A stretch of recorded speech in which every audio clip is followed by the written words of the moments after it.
Tulog-tulog ang mga bachuching. Ayan. So, nakakatuwa naman. Pero alam nyo ba, etong si Yuki, ayan. Diyos ko po, iniiwanan niya na yung mga anak niya.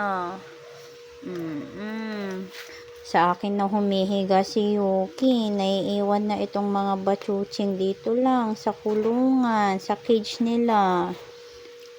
Tsaka, alam nyo ba, may kwento ako. Yung isang bachuching, nandito sa labas. Yes, banda dito siya. Hindi ko alam kung paano siya nakalabas. Buti na lang, pagdating ko, nakita ko siya dito. As in, yung tipong nakaupo siya at hinihintay na lang na maipasok siya dito sa loob ng cage. Samantalang, itong si Yuki, hinayaan niya lang.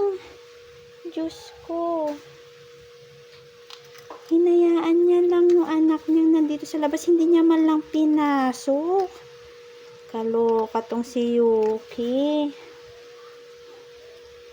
Kawawa naman. Parang tulali. Ito siya, oh. Ito. Tulali kanina.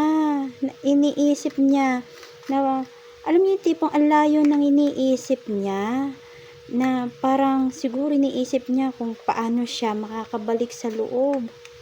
Kasi as in nandito lang siya, nakaupo lang siya. Hindi ko lang kasi na-videoan eh. Anyways, ang importante, dumating na ako at naipasok ko na siya sa loob. So, ayan sila ngayon, natutulog.